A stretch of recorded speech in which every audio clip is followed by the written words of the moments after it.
درود پاک کا وظیفہ اتنا عمدہ وظیفہ ہے کہ ہر حاجت اور مراد کو پورا کرنے کا بہترین وظیفہ ہے۔ دیکھیں، اگر آپ پریشانیوں سے نجات حاصل کرنا چاہتے ہیں تو درود پاک پڑھیں۔ اگر آفتوں اور بلاؤں سے بچنا چاہتے ہیں تو درود پاک پڑھیں۔ اگر رزق کی تنگی دور کرنا چاہتے ہیں درود پاک پڑھیں۔ اگر آپ چاہتے ہیں کہ اللہ تعالیٰ آپ کا رزق خوب وسیع کر دے تو درود پاک پڑھیں۔ اگر قرض سے نجات چاہتے ہیں تو درود پاک پڑھیں۔ اگر اولاد کے طلبگار ہیں تو درود پاک پڑھیں۔ اگر اچھے رشتوں کے طلبگار ہیں تو درود پاک پڑھیں۔ رشتوں کی بندش دور کرنا چاہتے ہیں تو درود پاک پڑھیں۔ ہر طرح کی حاجت اور مراد کو پورا کرنا چاہتے ہیں تو درود پاک پڑھیں۔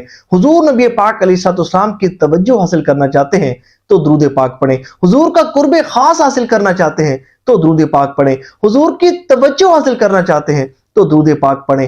حضور کی خواب میں زیارت چاہتے ہیں تو درود پاک کی کثرت کریں۔ اگر عزتوں میں اضافہ چاہتے ہیں تو درود پاک پڑھیں۔ اگر ذلتوں سے بچنا چاہتے ہیں تو درود پاک پڑھیں۔ اگر مدینہ شریف حاضری کی آرزو ہے تو درود پاک پڑھیں۔ اگر نزاع کی سختیوں سے بچنا چاہتے ہیں تو درود پاک پڑھیں۔ اگر چاہتے ہیں کہ خاتمہ ایمان پر ہو تو درود پاک کی کثرت کریں۔ اگر مرتے وقت کلمہ نصیب ہو یہ چاہتے ہیں تو درود پاک کی کثرت کریں۔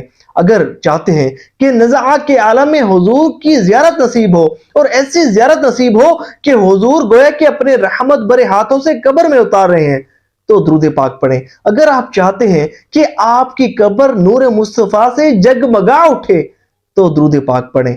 اگر آپ روز محشر کی سختیوں سے اور اس کے حساب کتاب سے جلد نجات پانا چاہتے ہیں تو درود پاک پڑھیں۔ اگر چاہتے ہیں کہ بروز قیامت آپ کا رب آپ سے راضی ہو تو درود پاک پڑھیں۔ اگر چاہتے ہیں کہ بروز قیامت ہر مقام اور ہر جگہ حضور نبی پاک علیہ السلام کی قربت نصیب ہو تو درود پاک پڑھیں۔ اگر حضور نبی پاک کے مبارک ہاتھوں سے آب کوثر کا جام پینا چاہتے ہیں تو درود پاک پڑھیں۔ اگر پل صراط کو بجلی جیسی تیزی سے پار کرنا چاہتے ہیں تو درود پاک پڑھیں۔ اگر جنت میں داخلہ چاہتے ہیں تو درود پاک پڑھیں۔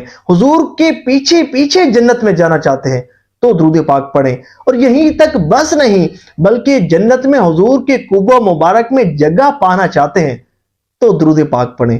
درود پاک کا وظیفہ ایسا زبردست اور پاورفل وظیفہ ہے کہ ہر طرح کی جائز حاجت ہر حاجت اور مراد کو پورا کرنے کا بہترین وظیفہ ہے۔